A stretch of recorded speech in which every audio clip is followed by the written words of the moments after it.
Welcome back to your 10-Minute Executive Coach. I'm Paul Burke with Business Acceleration, and this channel is dedicated to those men and women who lead. Whether you lead a small team or a large team, run a small business or a global enterprise, this channel is dedicated to provide you tools to help you lead well.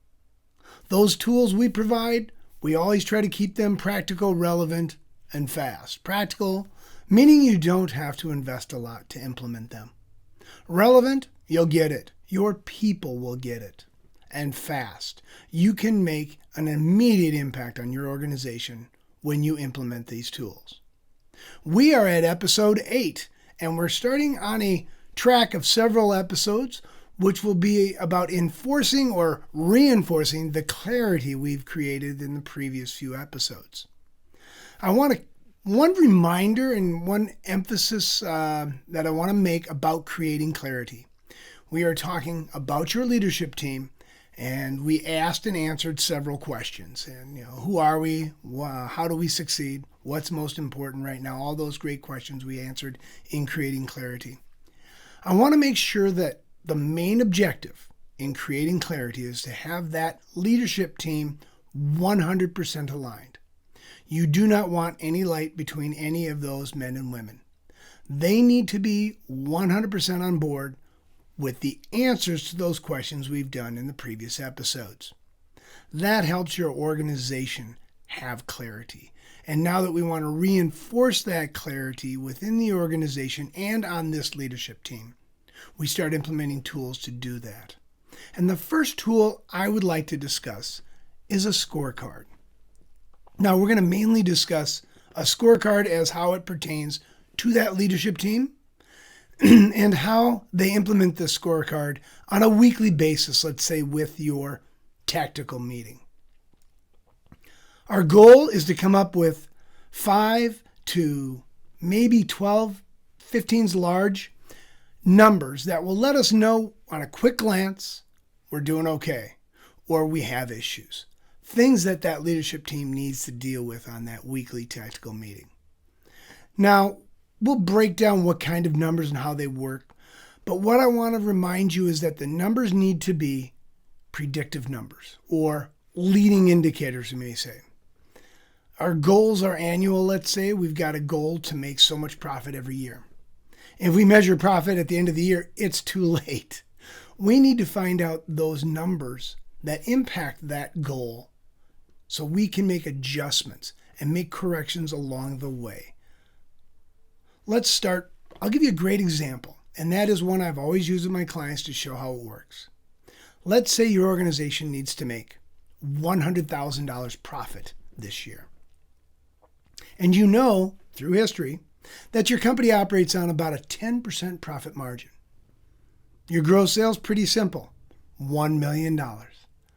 Let's say your business, you need to make, you get 20% of the business you present, or in the construction world, it's 20% of the bids you make, or however presentations you make, however you make pitches to close deals, you get 20% of them. So that would mean you'd need to make $5 million worth of presentations, bids, quotes, whatever it may be, to reach that $1 million in sales, to reach that $100,000 profit. Let's break up that $5 million even further. What would that need to be each week? Or let's say your average bid is $5,000. You need to make 1,000 of those throughout the year, or roughly 19.2 per week. We'll round it up to be safe. Let's say you need to make 20 of those presentations per week to reach that $5 million per year. Or $100,000 worth of presentations per week. So now we're looking back at leading indicator numbers to put on your scorecard. This is just a sales-related scorecard number that you can look at on a weekly basis to see how things are trending. You say, okay, our goal every week is to make $100,000 worth of bids, proposals, whatever they may be, presentations per week, and averaging $5,000 per to reach that $5 million in sales so we can get, or $5 million worth of presentations to get $1 million in sales to get $100,000 profit in our year. You start to see the picture of how we back into these numbers. That's a number you can deal with if it goes off track a lot better than our sales are down, our profits are down. Now, I would recommend in this number you'd want to track two items here. One, the number of presentations you're making, and the average value of those presentations. One of the dangers of if it gets measured, it gets done, is someone will say, well, I need to make 20 presentations a week, and that's our win. Well, sometimes your team will take that as 20 not so successful presentations, or they'll start narrowing that dollar down to $1,000 easy presentations, try to get their number. We need to get this to where it's going to meet that number, that goal we had for the year. Remember, $100,000. You need $1 million in sales. You need to present $5 million. What's nice once you understand this metric, or as you go back these numbers, take them all the way back, now you can design your activities and tweak those numbers. Let's say, hey, we would like to make $150,000 this year. Boom, boom, boom. All right, well, I think we can close 10%. Is that going to stay stable? Well, I think we can actually close 15% of our sales. Now we start changing those numbers all the way to the beginning. But each week we want to look at numbers that are going to impact that business going forward. If the number's off, we start looking at it, we find out what's going on, we make decisions, and we change activities, improve, do whatever we can using that scorecard. Now, sales is not the only thing you look at. You may look at accounts receivable. You may look at, when I owned a construction company, it was punch list items. Every week, we tracked how many punch list items we had come in from job sites. And it was always, to me, it was a level of quality that we provided to those general contractors as a subcontractor that we provided. And when they got out of line, we started asking questions. What happened? Why do we have this? We could make decisions today rather than wait until we had angry customers going forward, which helped our business succeed in the long run. Could be accounts receivable numbers. So we had an issue with days outstanding, where in the construction world, you're not getting paid. And our accounts receivable over 90 days was getting unacceptable. And we implemented changes and programs and put it on our weekly scorecard. What is our accounts receivable over 30, 60, 90? So we knew where our picture was. When stuff started creeping up, we put the throttle down on collections, making phone calls, making noise. There's all sorts of metrics you can find that tell us we're healthy, whether it's in hiring, employee, whatever it may be. Look for a weekly number that gets us to the goal for that year or that period. And this can change. A scorecard number does not need to be the same one forever. You may have issues come up and that need to be addressed. Again, I talk about quality. Where let's say our quality's dipped, you start putting more quality type numbers into your weekly scorecard. This helps your leadership team focus on what's important. And you have your what's most important right now, your big issue you're dealing with, but on a weekly tactical basis, hey, how's our quality? What's going on? Attendance. It could be, I had a lot of labor pool issues with employees showing up. What was our late no-show rate for labor? That was an issue. We always had to metric that to make sure we were, one, in touch with our employees and making sure they were on the job sites taking care of our clients. So let's kind of look back at this. What is a scorecard? Your goal is to create, again, 5 to 15 numbers that you can look at on a weekly basis that will, on a quick look, yes, we're doing well. And if on a quick look you see something's off, oops, this needs to be addressed. Now, how do we set this up in detail? Once you've decided what numbers are important in your organization, hey, we've got these 8 items, we need to track these numbers on a weekly basis. We set a goal for the week, right? And you measure it against that goal. Green, red, yellow. Color code makes it easy for guys like me.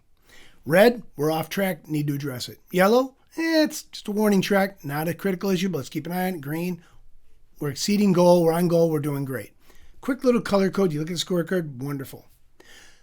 Item 2, you need to have an owner of each one of these numbers. Now, we talked about a sales number early on. Your sales lead, she needs to own that number. If it's an accounts receivable aide, your finance leader needs to own that number. If it's a safety, whatever it may be, an employee lead, your HR lead needs to own that number. Each person needs to say, hey, our number's off, it's on, we're doing well. All right, what's going on? Susan, you're in charge of sales. Looks like we're dipping. Hey, not an issue. We're in that period of the year where we have a lull. We should come back the next month. Okay, not an issue. Or yes, I'm having an issue. We're not closing enough deals. Our close rate went from 20% down to 15%. New competition, who knows? We need to make adjustments now. It's better to make that now than wait till the end of the quarter, end of the year when you missed your numbers. That's what a scorecard should be. Simple, clear numbers that everyone understands. Each person has a number. It shouldn't alleviate anybody on the leadership team that they don't have a number that's tracked every week. Numbers, again, you can over-metric an organization, but most organizations I deal with, under-metric. They're not holding their people accountable in a very clear fashion. Now, we've just talked about the leadership team, what they should do on a weekly basis. A scorecard is a fantastic tool you can take to your entire organization.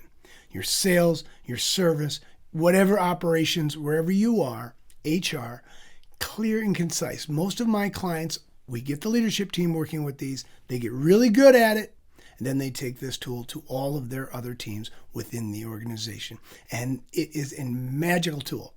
You can look down and say, let me see your scorecard. And you're dealing with the sales team. Okay, here you go. This is what the sales leadership deals with on a weekly basis. Or operations or HR. They may have a scorecard. What's going on? Finance has a scorecard. What are the key items, the metrics that they need to meet every week to succeed over the year? Of course, all of those sub-scorecards should be tied to the leadership team scorecard to make sure we're all on the same page going forward and speaking the same language. So quick summary, tool, we're trying to reinforce that clarity we brought, and on a weekly basis, create a scorecard for our leadership team that has 5 to 8 numbers that are leading indicators, predictors of success based on what our goals are for the year, quarter, usually a year, but looking forward. And we want numbers that we can catch early enough, make adjustments, and succeed. That's it. In a nutshell, that's a simple way to put together a scorecard. If you're not sure, have questions, feel free to leave comments in the comment area.